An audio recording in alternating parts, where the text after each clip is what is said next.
No meu aniversário de 50 anos, meu marido anunciou na frente de todos: quero o divórcio. Ela envelheceu demais. A amante de 25 anos ao lado dele gargalhou. Eu apenas disse: tudo bem, querido? E entreguei um envelope vermelho. Quando ele abriu e viu as fotos dela com o pai dele, o peso de 50 anos de existência deveria ser sentido como uma medalha de honra, mas naquela noite, cada segundo parecia um prego sendo martelado na palma da minha mão. Eu estava parada diante do espelho do corredor, ajeitando as mangas de seda da minha blusa de tom pérola, tentando ignorar a forma como o tempo havia desenhado linhas ao redor dos meus olhos.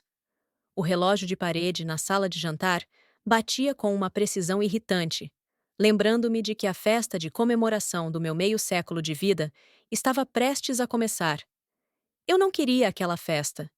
Eu havia pedido a Osvaldo uma celebração íntima, talvez apenas um jantar silencioso, mas ele insistira em reunir dezenas de pessoas em nossa mansão.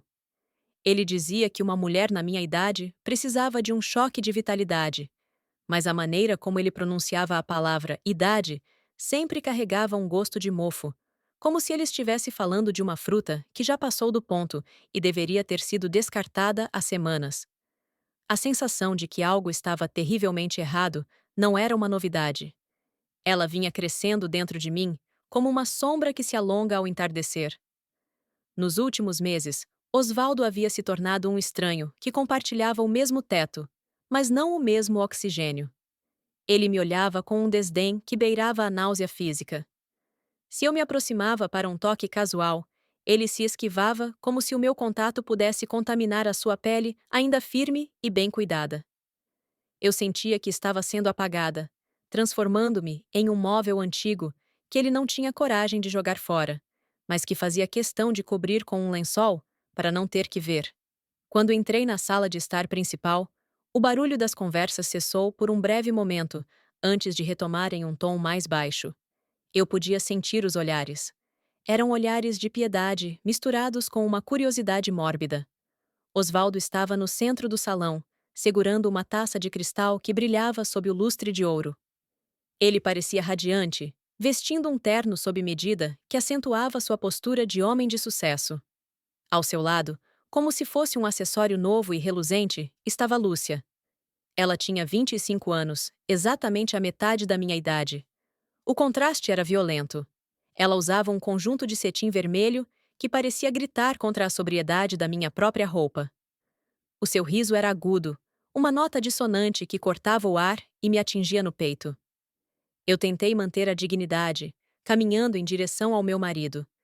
Eu queria que ele me visse, que ele reconhecesse que eu era a mulher que esteve ao seu lado durante 25 anos, construindo cada centímetro daquele império. Mas ele nem sequer virou o rosto.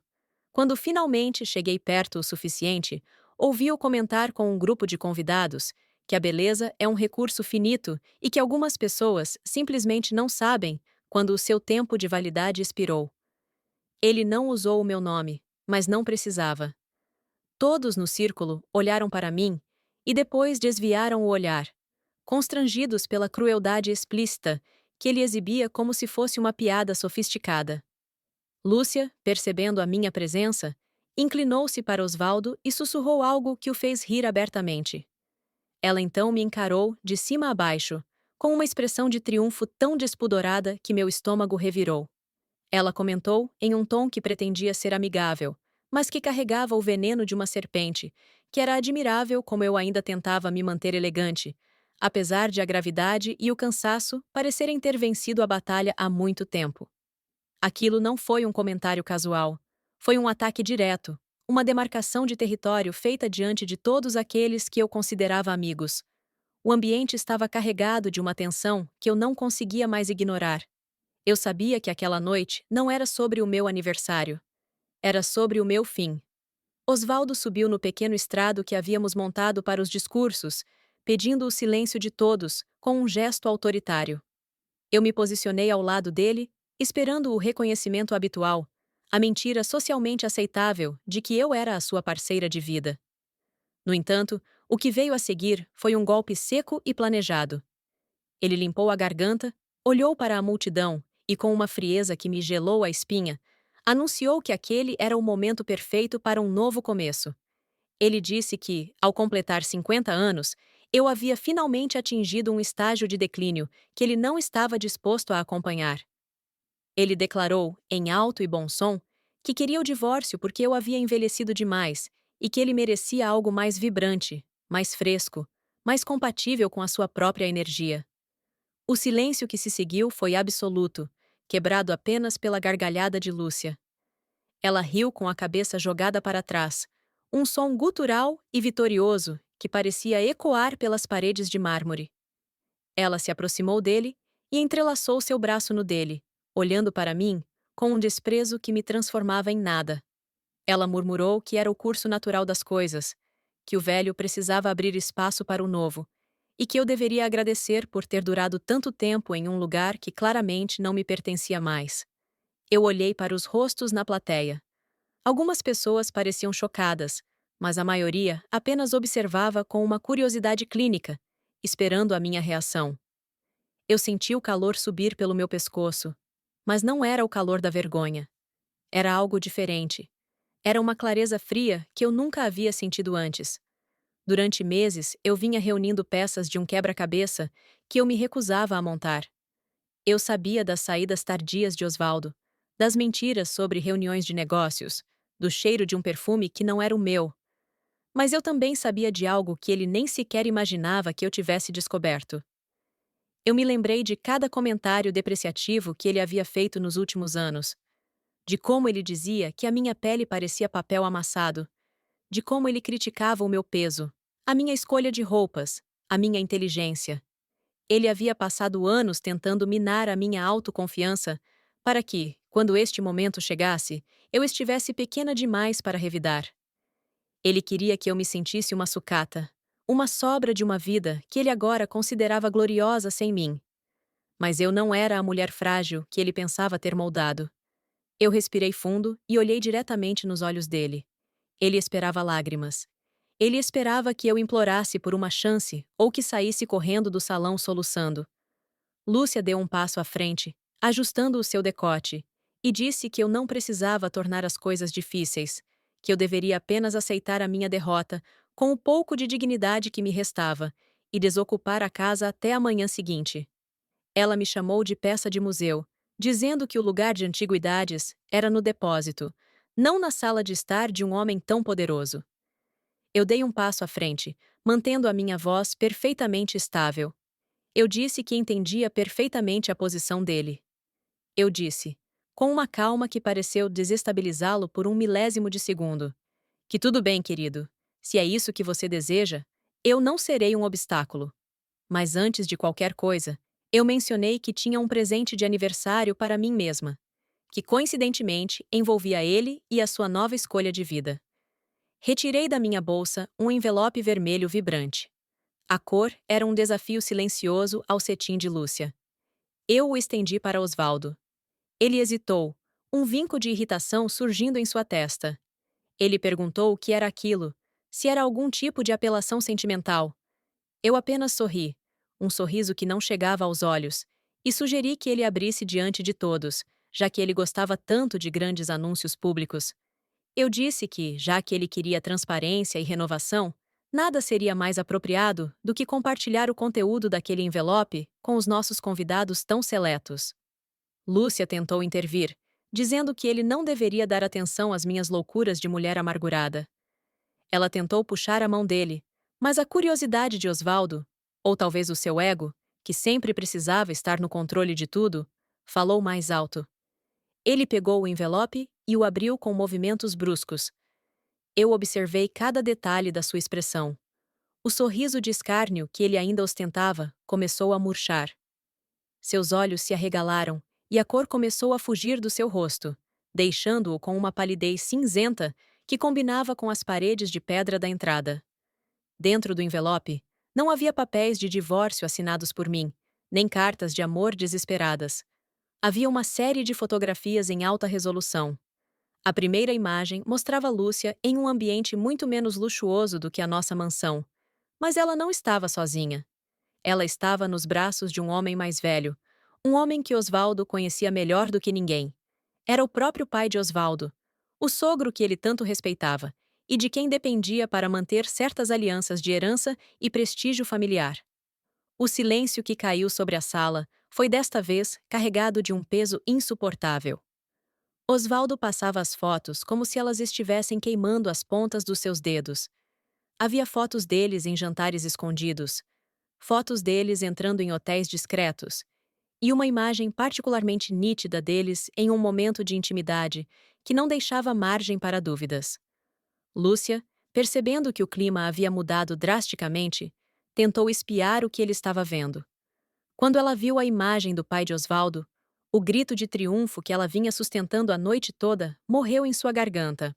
Eu continuei parada, observando a destruição lenta e silenciosa do pedestal onde eles haviam se colocado.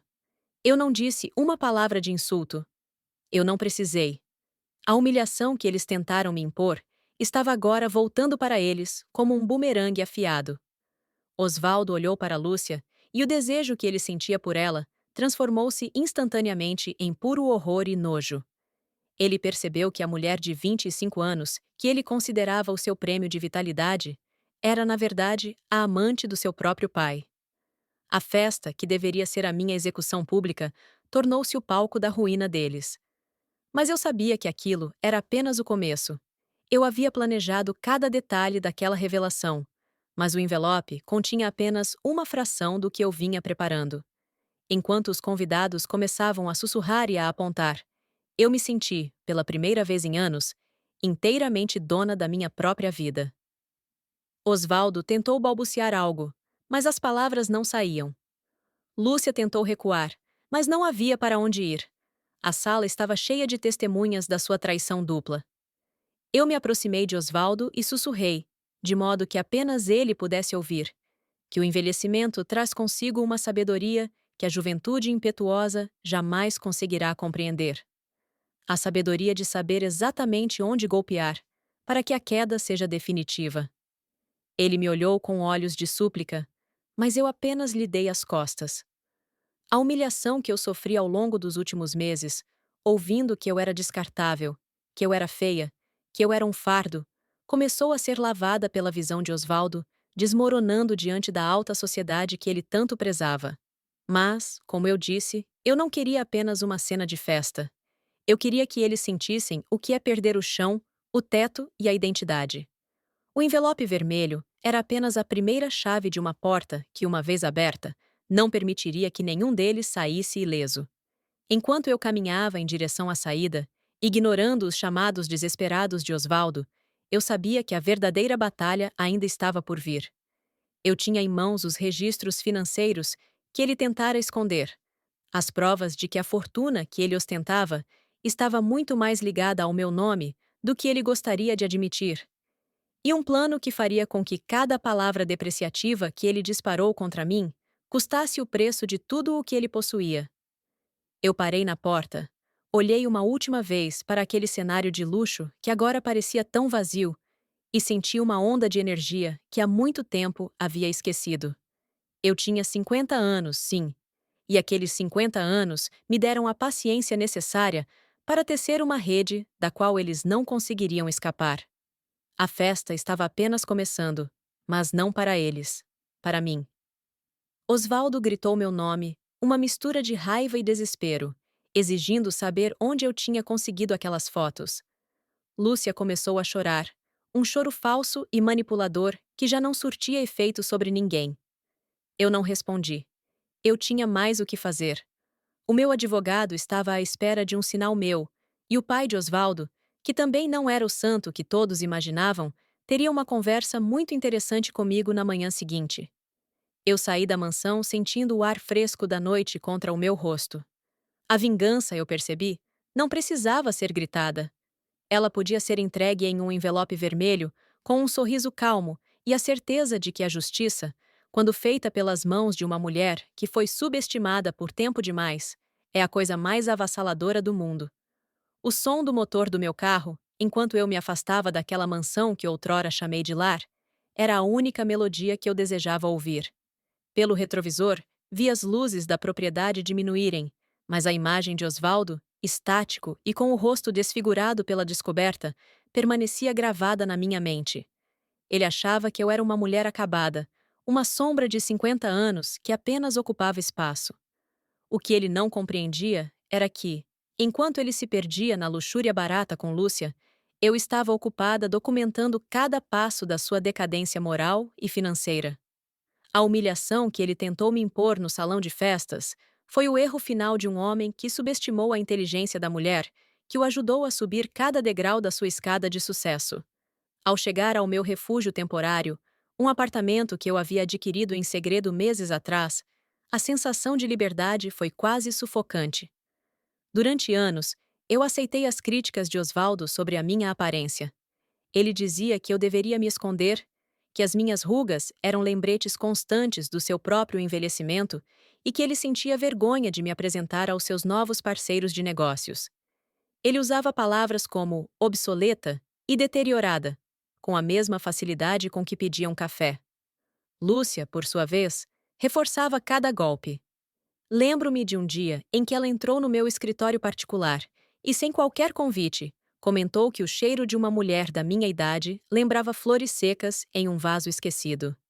Ela ria, dizendo que a juventude dela era uma moeda que eu jamais voltaria a ter. Eles não sabiam, no entanto, que enquanto eles se deliciavam com esses insultos, eu estava tecendo uma rede de proteção legal e financeira que os deixaria sem teto. Naquela manhã seguinte à festa, o sol nasceu com uma claridade cortante. Eu não perdi tempo. A primeira ligação foi para o pai de Osvaldo, o senhor Otávio. Ele era um homem de 80 anos, orgulhoso e detentor da maior parte das ações da holding familiar. Eu sabia que ele estava envolvido com Lúcia, mas eu também sabia que ele valorizava a reputação da família acima de qualquer prazer carnal. A conversa com o senhor Otávio não foi um espetáculo de gritos. Eu apenas lhe apresentei a verdade. As fotos dele com Lúcia estavam em meu poder, assim como as provas de que ela estava usando o dinheiro dele para sustentar um estilo de vida paralelo com Osvaldo. Eu fiz com que ele entendesse que se a notícia de que ele estava competindo com o próprio filho pela mesma amante de 25 anos chegasse ao conhecimento público, o seu legado seria destruído em segundos. Ele tentou me intimidar, usando aquele tom de voz de quem manda e desmanda há décadas, mas eu apenas o lembrei de que eu não tinha mais nada a perder, enquanto ele tinha tudo. Eu disse a ele que a única forma de manter o silêncio seria ele retirar todo o apoio financeiro a Osvaldo e transferir o controle das propriedades que estavam em nome da holding para o meu usufruto exclusivo, como parte de um acordo de reparação por danos morais. Ele hesitou, o seu rosto envelhecido tremendo de raiva contida. Mas ele viu nos meus olhos que eu não estava blefando. Ele chamou o filho de idiota e Lúcia de aproveitadora, mas no final, ele assinou os documentos que os meus advogados haviam preparado. Ele sacrificou o filho para salvar a própria face. Enquanto isso, na mansão, o caos reinava. Osvaldo tentou me ligar centenas de vezes. Quando finalmente atendi, a voz dele não era mais a de um homem superior e arrogante. Ele estava histérico. Ele gritava que eu havia destruído a vida dele, que eu era uma bruxa vingativa e que ele me colocaria na rua com a roupa do corpo. Eu o escutei em silêncio, deixando que ele esgotasse o seu repertório de ofensas.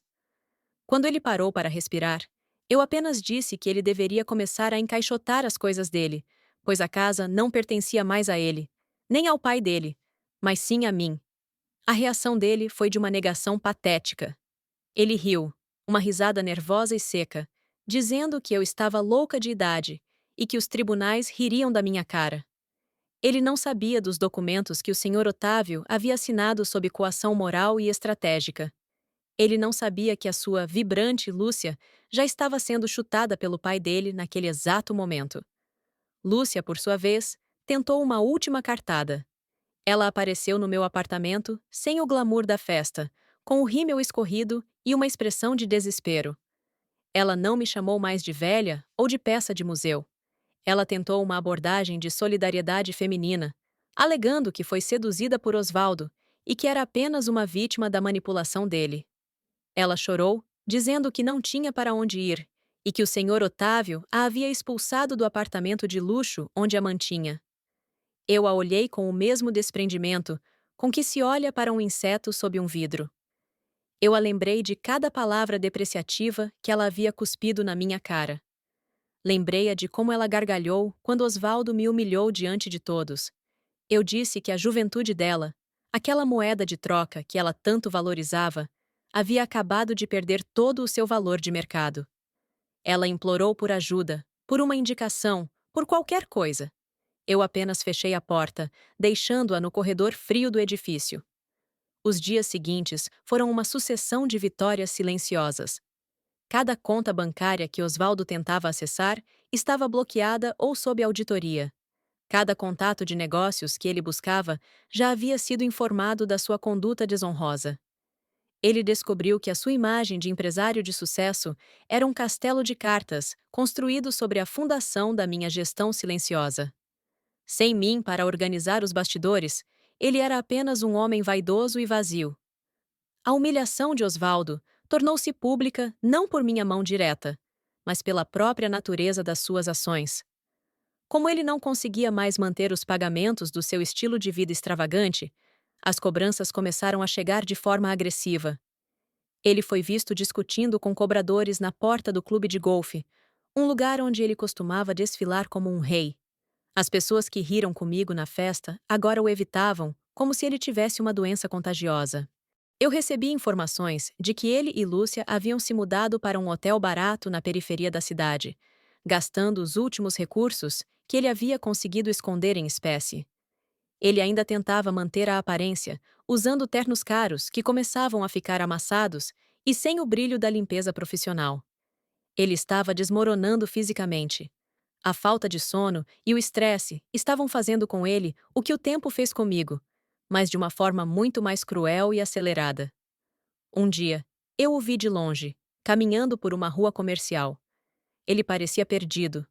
Não havia mais o olhar de desdém. Havia apenas o medo.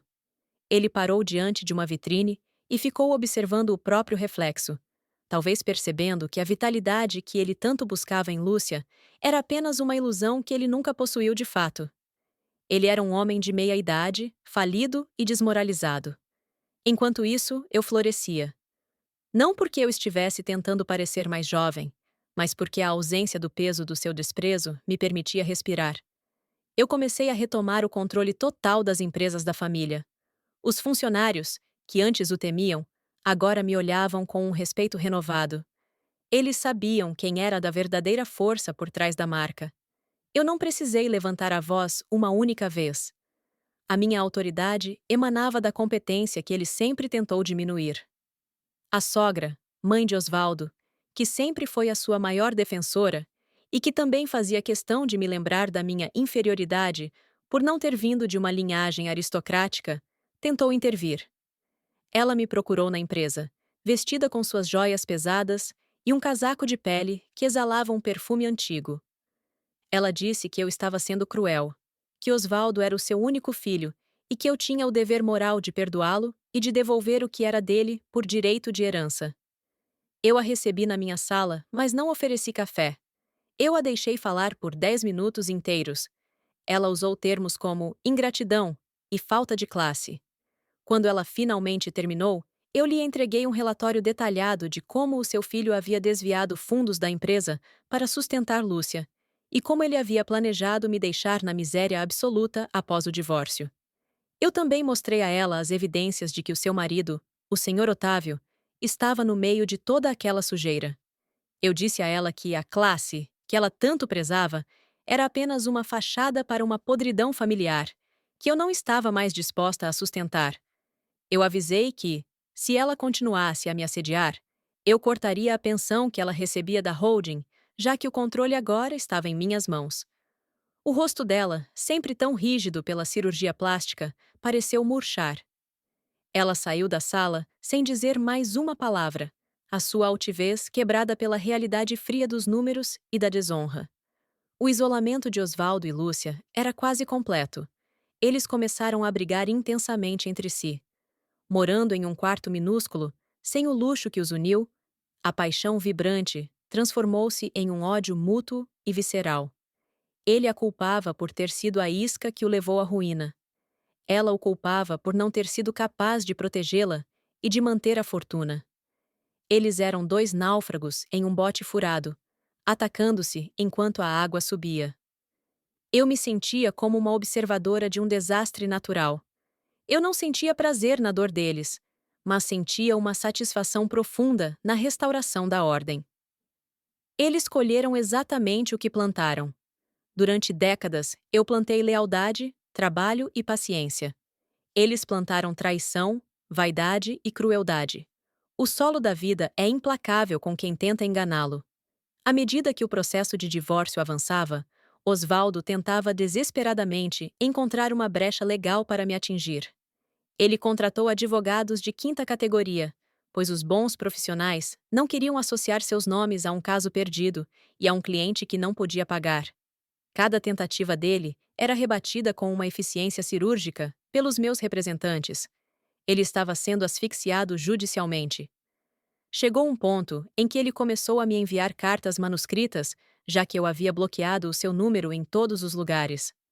As cartas eram uma mistura patética de nostalgia forçada e ameaças veladas. Em uma delas, ele dizia que eu nunca seria feliz sozinha e que ele era o único homem que realmente a conhecia. Em outra, ele dizia que eu me arrependeria amargamente de estar destruindo a família. Eu não li todas. A maioria foi direto para a trituradora de papel. Eu estava preparando o ato final. Eu queria que a saída deles da minha vida fosse tão pública e tão definitiva quanto a entrada deles na minha ruína pretendida. Eu organizei uma auditoria completa na mansão, preparando-a para ser vendida. Eu não queria mais viver entre aquelas paredes que guardavam os ecos dos insultos de Osvaldo. Eu queria um novo começo. Um lugar que fosse apenas meu, livre das memórias de uma mulher que se permitiu ser diminuída. Lúcia, em um último ato de desespero, tentou me chantagear com informações falsas sobre a empresa, ameaçando ir à imprensa. Eu apenas lhe enviei um aviso de processo por calúnia e difamação, acompanhado de uma cópia do contrato de confidencialidade que ela havia assinado com o Sr. Otávio quando começou a receber favores dele. Ela percebeu que estava cercada por todos os lados. Não havia saída para ela, a não ser o esquecimento e a pobreza que ela tanto temia. A tensão estava chegando ao seu ápice. Osvaldo estava à beira de um colapso nervoso, e a sociedade que antes o aplaudia agora aguardava o momento da sua queda final com uma expectativa quase carnavalesca. Eu mantive a minha postura. Eu não era a vilã da história. Eu era a protagonista que havia decidido, finalmente, escrever o próprio roteiro. E o capítulo que estava prestes a começar seria o mais devastador de todos para aqueles que ousaram zombar da minha existência. Com certeza. Vamos agora para o desfecho desta jornada, onde a justiça se manifesta de forma absoluta e a protagonista retoma o controle total do seu destino, deixando os antagonistas no vazio que eles mesmos cavaram. O dia da audiência final de conciliação e a entrega definitiva das chaves da mansão amanheceu com um céu carregado, um cinza profundo que parecia refletir a seriedade do que estava por vir. Eu me vesti com um terno de corte impecável, em um tom de grafite que transmitia uma autoridade silenciosa. Não havia joias excessivas, apenas um relógio de pulso que marcava cada segundo da contagem regressiva para a liberdade. Eu sabia que Osvaldo estaria lá, e eu sabia que ele tentaria usar a sua última reserva de arrogância para me atingir. Mas eu estava armada com algo muito mais potente do que palavras. Eu estava armada com o controle total da realidade dele. Quando entrei na sala de reuniões do escritório de advocacia, o ar parecia ter sido sugado. Osvaldo estava sentado em uma das extremidades da mesa longa de carvalho. Ele parecia ter envelhecido 10 anos em poucas semanas. O seu cabelo, antes perfeitamente tingido e penteado, exibia raízes brancas e uma desordem que denunciava noites em claro. Ao lado dele, Lúcia tentava manter uma postura de desafio, mas os seus olhos traíam o pânico de quem vê o abismo se aproximando. Ela usava um conjunto que pretendia ser sofisticado, mas que parecia apenas um disfarce barato diante da gravidade da situação. O advogado de Osvaldo começou a falar sobre direitos de meação e sobre o suposto direito de seu cliente de permanecer na residência principal até que uma solução habitacional fosse encontrada. Ele usou termos técnicos para tentar esconder o fato de que Osvaldo estava, essencialmente, pedindo esmola. A voz dele era trêmula, desprovida da convicção que um advogado de elite teria. Eu apenas escutei, mantendo os meus olhos fixos em um ponto na parede atrás deles. Quando chegou a minha vez de falar, eu não olhei para os advogados. Eu olhei diretamente para Osvaldo. Eu disse que a generosidade que ele esperava de mim havia morrido na noite do meu aniversário de 50 anos, no exato momento em que ele decidiu me humilhar diante de todos os nossos conhecidos. Eu lembrei a ele que ele havia dito que eu era envelhecida demais, descartável e um fardo. Portanto, eu estava apenas agindo de acordo com a lógica dele. Eu estava descartando o que já não tinha mais utilidade na minha vida. Eu apresentei o documento final assinado pelo pai dele, o Sr. Otávio. Naquele papel, o patriarca da família Mendes renunciava a qualquer intervenção em favor do filho e transferia a propriedade da mansão e as cotas majoritárias da empresa para o meu nome, como forma de compensação pelos desvios financeiros que Osvaldo havia cometido para sustentar a sua vida dupla. Osvaldo leu o documento e o papel tremeu em suas mãos. Ele balbuciou que o pai dele não podia fazer aquilo, que era traição. Eu apenas respondi que a traição parecia ser o idioma oficial da família dele e que eu estava apenas sendo uma tradutora eficiente. Lúcia interrompeu, com a sua voz aguda agora carregada de desespero, dizendo que eu não podia deixá-los na rua, que ela tinha direitos, que ela era a companheira dele. Eu a olhei com uma frieza que a fez calar a boca instantaneamente. Eu a informei que, como a casa agora era legalmente minha, qualquer permanência dela ali a partir do meio-dia daquele dia seria tratada como invasão de propriedade. Eu também mencionei que havia movido uma ação de perdas e danos contra ela por difamação e uso indevido de recursos da empresa, e que os seus bens, se é que ela possuía algo além das roupas de marca que eu havia pago indiretamente, seriam bloqueados. A humilhação final não foi na sala de reuniões, foi na calçada da nossa antiga mansão. Eu fiz questão de que a desocupação acontecesse naquele exato momento. Contratei uma equipe de segurança profissional para acompanhar a saída deles. Osvaldo tentou argumentar que precisava de mais tempo para organizar as suas coisas. Eu disse que ele teve 25 anos para organizar a sua vida e que ele desperdiçou cada minuto. Os vizinhos, as mesmas pessoas diante das quais ele tentou me humilhar na festa, observavam de suas janelas e calçadas. Eles viram o grande Osvaldo saindo de casa, carregando 2 malas de couro, cujos zíperes ameaçavam estourar. Não havia motorista. Não havia equipe de assessores. Havia apenas um homem derrotado, cujo ego havia sido o arquiteto da sua própria ruína. Lúcia saiu logo atrás, carregando sacolas de plástico com os seus pertences. O brilho da mulher vibrante havia desaparecido completamente. Ela parecia pequena, comum e assustada. Ela tentou entrar no carro de Osvaldo, um modelo esportivo que ele tanto amava, mas eu a informei que o veículo estava em nome da empresa e que as chaves deveriam ser entregues ao segurança imediatamente. Eles teriam que chamar um serviço de transporte por aplicativo para sair dali. Nesse momento, Osvaldo desmoronou. Ele caiu de joelhos na calçada, diante de mim e dos olhares curiosos da vizinhança. Ele começou a chorar, um choro ruidoso e patético. Ele implorou perdão, dizendo que foi um erro, que ele foi seduzido, que a crise dos 50 anos o deixou louco. Ele disse que eu era a única mulher que ele realmente amou e que ele faria qualquer coisa para voltar ao que éramos.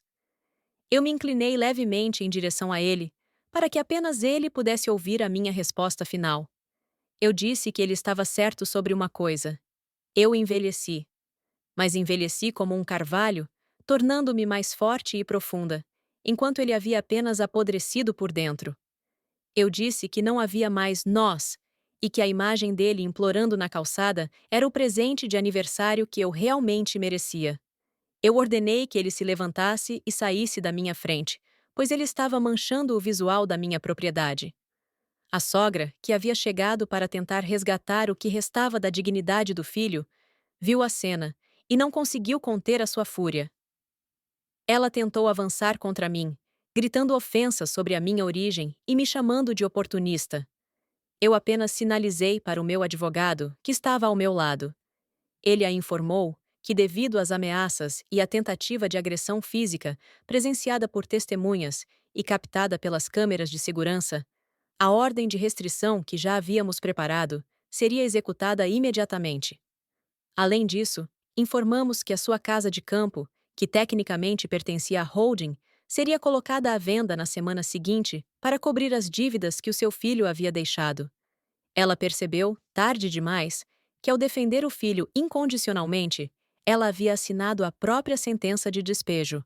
Eles foram forçados a entrar em um carro comum, sob os olhares de desdém daqueles que um dia os bajularam. Enquanto o veículo se afastava, eu senti um peso enorme saindo das minhas costas. Não era apenas a vingança. Era a justiça poética de ver cada um deles enfrentando as consequências exatas de suas escolhas. Eles não foram vítimas de uma armadilha. Eles foram vítimas de sua própria ganância e arrogância. Eu entrei na mansão vazia. O silêncio era absoluto, e pela primeira vez, não era um silêncio opressor. Era um silêncio de possibilidade. Eu caminhei pelos cômodos, tocando as superfícies de mármore e madeira, sentindo que aquele espaço agora estava limpo da presença tóxica que o habitava. Eu não ficaria ali por muito tempo. Eu venderia a mansão e usaria o capital para investir em projetos que realmente importassem para mim, longe da vaidade oca daquela elite. A minha vida aos 50 anos estava apenas começando. Eu havia provado para mim mesma e para o mundo que o tempo não é um inimigo, mas um aliado para quem sabe esperar e observar.